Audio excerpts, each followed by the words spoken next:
Well, greetings to you, ladies and gentlemen, and welcome to Civil Procedure Part 2. Yesterday, you will remember that we spoke about, in fact, yesterday we introduced civil procedure, and we went at length into explaining what civil procedure is, the fact that civil procedure regulates civil proceedings between individuals who either take each other to court or who either takes a company to court, which is a juristic person, as it were. So it involves a process where a right or a question needs to be answered on whether a right that is currently held by a person is infringed and to what extent it has been infringed. And if it has to be infringed, let us determine which court will have the necessary jurisdiction to be able to hear that particular matter. We also went into length and explained that in order for a matter to be ripe to go to any court of law, it needs to be determined on whether or not there was a cause of action. We spoke about different causes of action. We spoke about goods that are brought and goods that are delivered, whether there was sale and there was delivery.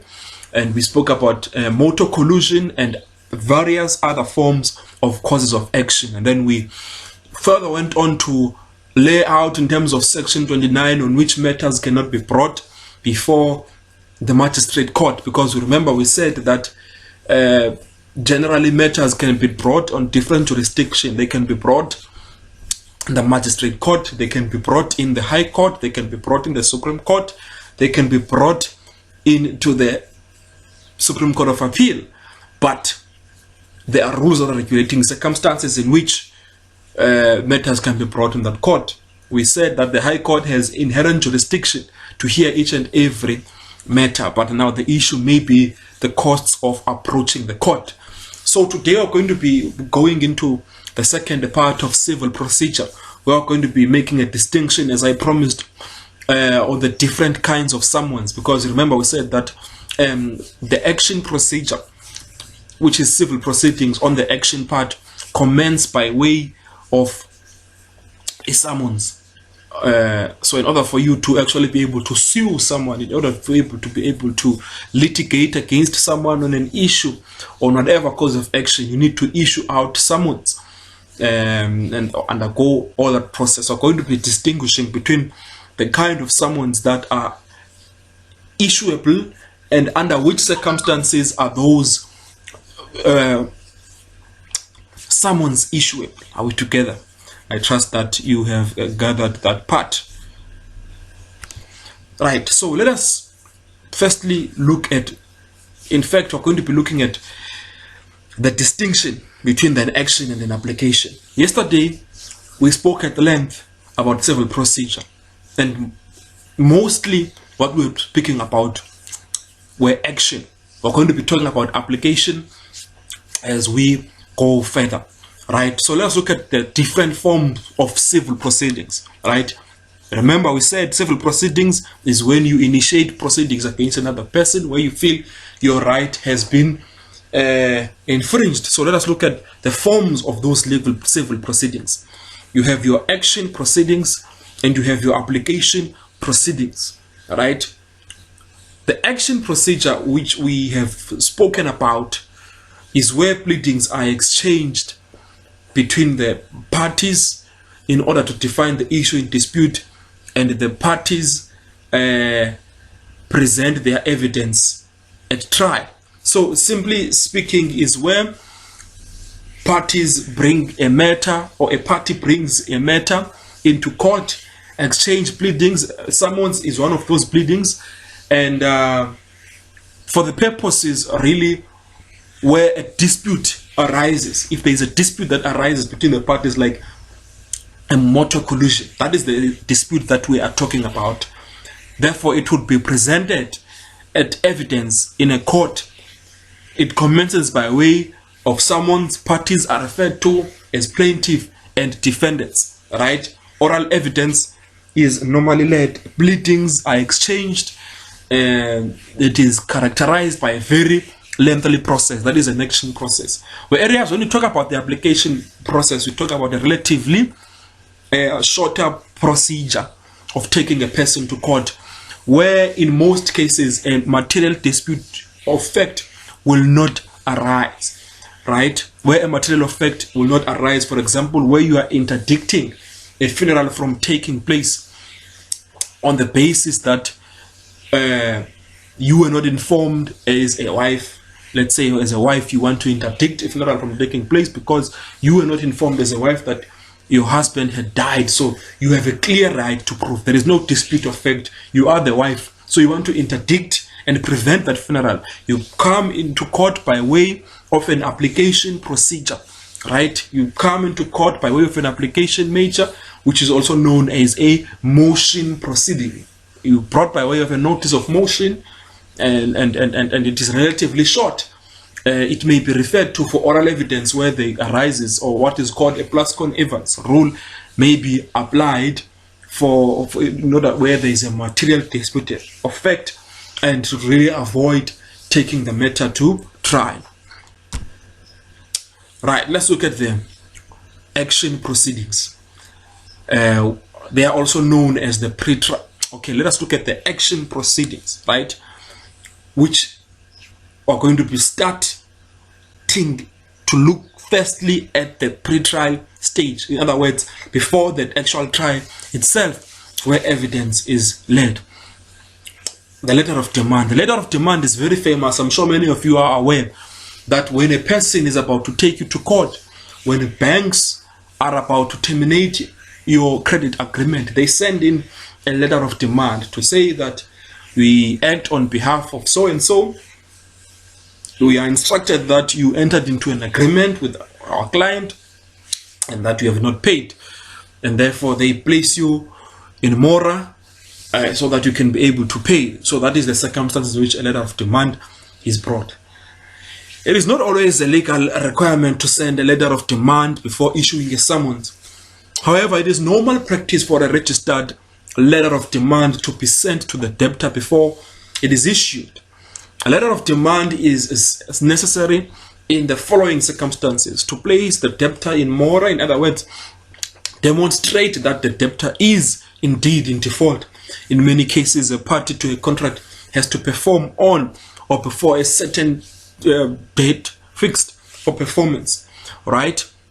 In other words, you are saying you are in mora in terms of these and so months, right? You need to perform and be able to pay this amount before we take you to court, right? To give a right of cancellation of an oral or written agreement where no cancellation right has been included in the agreement. The demand must request payment or performance of the obligation within a reasonable period of time.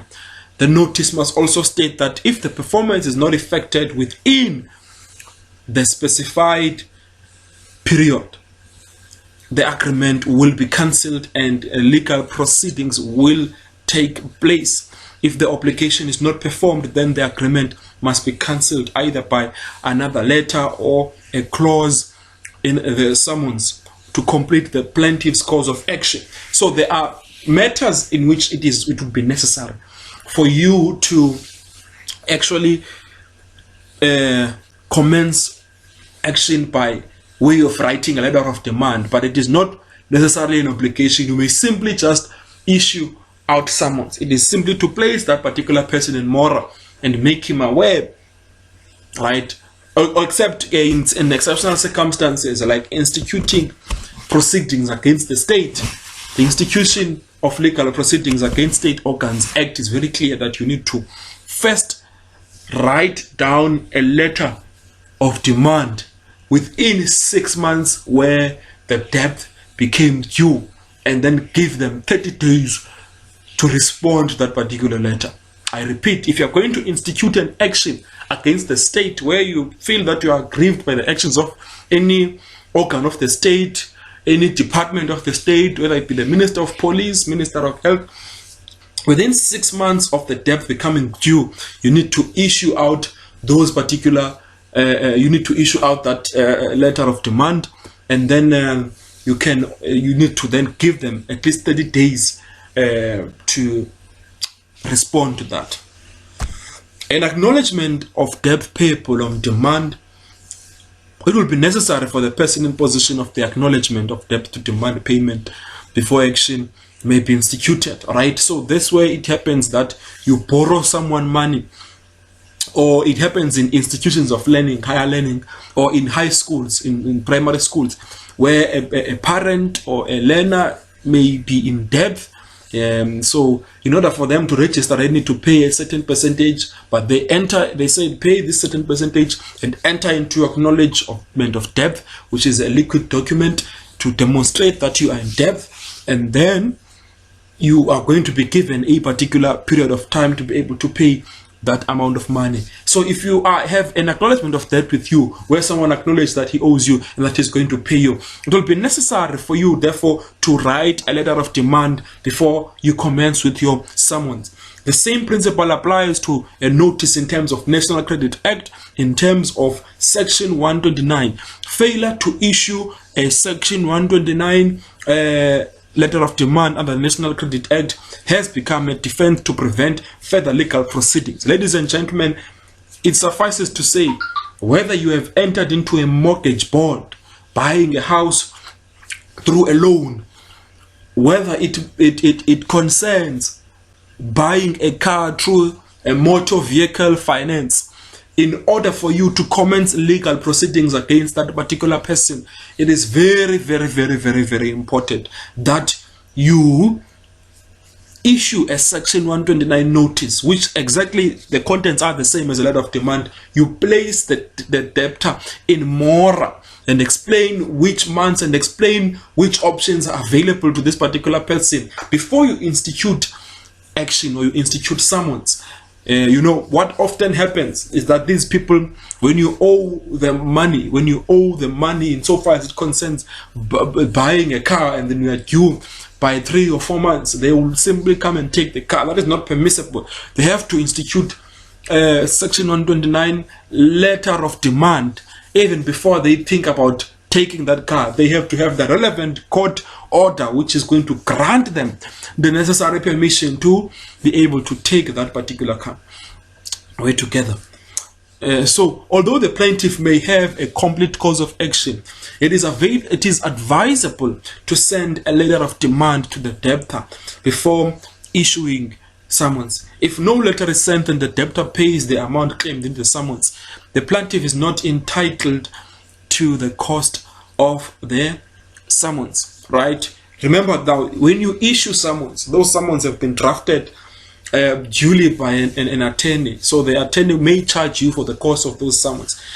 Right? So it is very important, therefore, for you to commence with a letter of demand so that it can be demonstrated and shown that you first played this particular message in more, so that you can be entitled to those costs that are related to having drafted those summons. Let us look at the contents of a letter of demand. What should be contained in this letter of demand?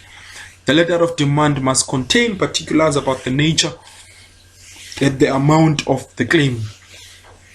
A letter of demand should therefore set out the following. Number 1, the amount that the debtor owes. How much are you owing insofar as it concerns the car that you have bought? The particulars of the nature of the claim, right? What exactly is being claimed? Was there a credit agreement that was entered into? Was there a mortgage bond agreement entered into? Was there a school fees agreement? That is the nature. What was the nature of the agreement that was entered into? The date by which the payment is due, right? By what date? We give you 7 days. We give you 8 days. We give you 10 days. The fees and costs prescribed in the rules for a registered letter of demand in the event of a creditor wishing to recover those costs from the debtor.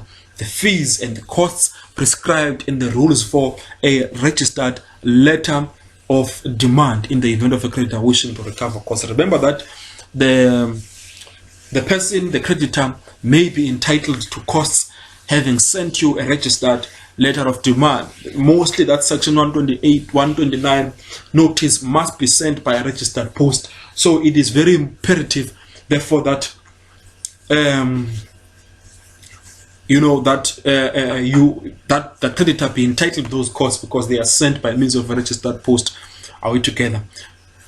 So where the original cause of action is a credit agreement in terms of the National Credit Act, the letter of demand must allege that the legal requirements of Section 129 and Section 130 of the National Credit Act have been complied with and must deal with each one of the relevant provisions of the section, right? It suffices to say, therefore, that simply meaning that all the requirements that are set out in Section 129, Section 138, that which I said, for example, you must be able to provide in that letter and inform the debtor that he or she would be entitled to services such as a debt counselor, right? He may be entitled to go to a debt counselor and undertake a process called debt review so that they can negotiate a settlement insofar as it concerns entering into new credit agreements on paying this thing faster, and so. So those are the Section 130 and Section 129 agreements that are being referred to there. Right, so as I've said, ladies and gentlemen, an action procedure is commenced by summons, either by means of a simple summon and a combined summon. Every person making a claim against any other person may, through the office of the registrar or clerk of the court, sue out a simple summon or a combined summon addressed to the sheriff, directing the sheriff to inform the defendant, amongst other things, that if the defendant disputes the claim and wishes to defend, the defendant shall, within that stated time in the summons, give notice of intention to defend, and if the summons is a combined summons, within 20 days of giving such notice, deliver a plea with or without a claim in reconvention or an exception or an application to strike out. So when summons are issued out, ladies and gentlemen, they must follow. That's why yesterday I said that it would be advisable, though you are entitled to represent yourself in court, it would be advisable to appoint an attorney, because you need to actually draft those summons in terms of the prescribed forms, which are known as a combined or simple or provisional sentence summon, right? So you need to actually be able to have been educated. You need to draft particulars of claim which are going to be attached to these combined summons. Those are the things that, ladies and gentlemen, that if you are not really well acquainted into, if you do them wrong, then, you know, when the defendant, because after you issue out summons, then within 10 days, right, within 10 days of filing your notice of intention to defend that action, right, you must then be required to either file a plea, the defendant, or file an exception or an application to strike out. Now, an application to strike out or an exception is raised where your particulars of claim either do not comply with the relevant rules. So, for example, they do not disclose the cause of action.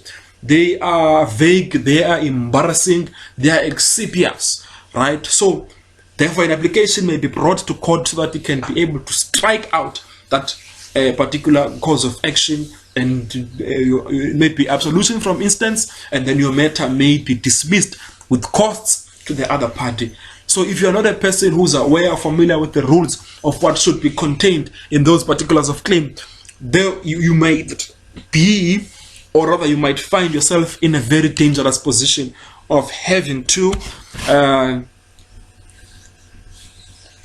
pay costs and not being able to require or recover your claim. That is why I say, ladies and gentlemen, it is very important that you appoint an attorney. So let's make a distinction. These particulars of claim, who's going to draft these summons, and who's going to be able to respond within the required or stipulated time. It would have just been an issue of space. Let us start with the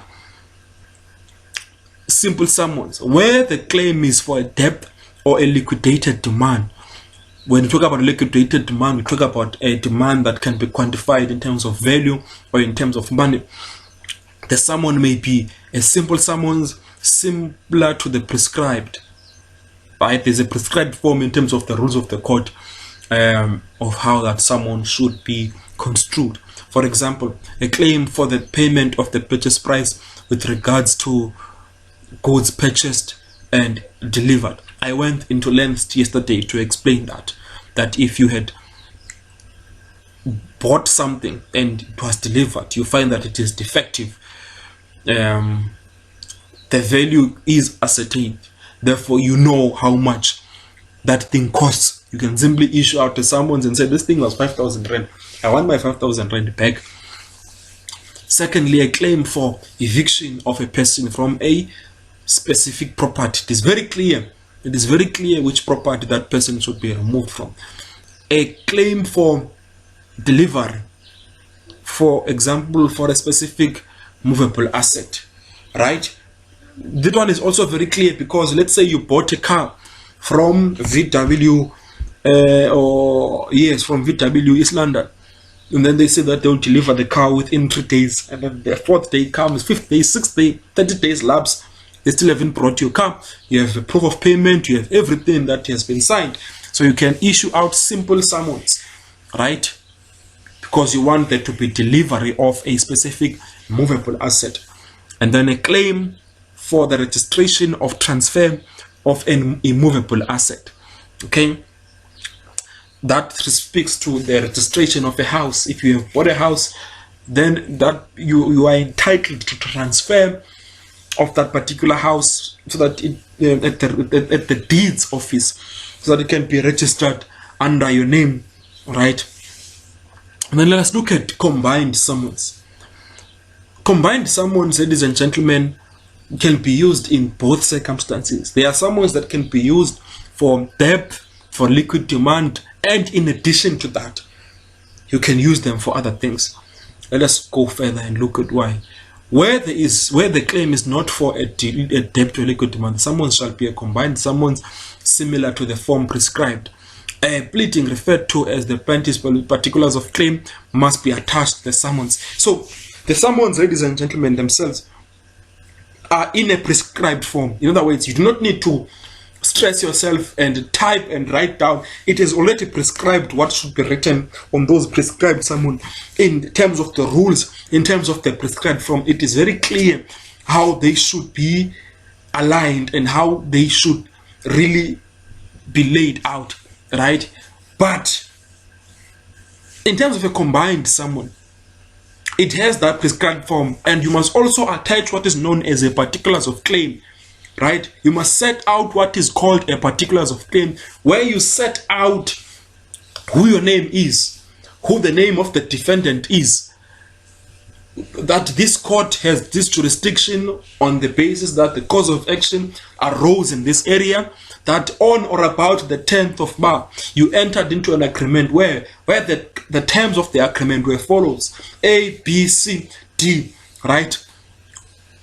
That is how the contents of the particulars of claim are. That is why you need an attorney, ladies and gentlemen, because those things are very important. If the contract is not set out in that manner, if the particulars of claim is not set out in that manner, then it may be executable, right? And if you base your institution of action based on a contractual agreement, that contract needs to be annexed there. And then if it's an oral agreement, you need to set out where that agreement was entered into, the date and the parties that were there. Okay, this is a statement of the material facts relied upon the plaintiff in support of his claim. It must comply with the rules of pleadings in general, right? So it must set out the basics of all the claim, right? It must set out the basis. It must set out the reason why that particular claim is being brought. For example, remember I said command summons can even be brought for a debt. It can be brought for a liquidated demand. But in addition to that, a claim arising for damages cannot be brought by simple summons, because the amount still needs to be determined and led by evidence in particular court. That how did you arrive at that amount? Evidence needs to be led.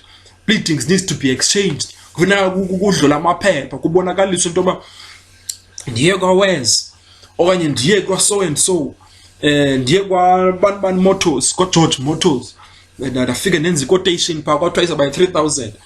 mhlawumbe uzawufika and expect witness athi hayi uyaxoka uye kwindawo wrong mna ndiye kulena bathi bangayilungisa nge-10,000. So that evidence needs to be led and presented before court. It needs to be inspected, right? And every other thing needs to be done so that it can be able to determine and ascertain, therefore, which is what exactly should be paid for a claim for damages. It's not as clear as in simple summons, where it is very clear that this is the amount you owe in terms of the acknowledgement of debt. It is not clear. Evidence needs to be led. Same applies as a divorce action. A divorce action cannot be done by simple summons. Although you, at times, are not requiring cause of a cause of action needs to be clearly set out.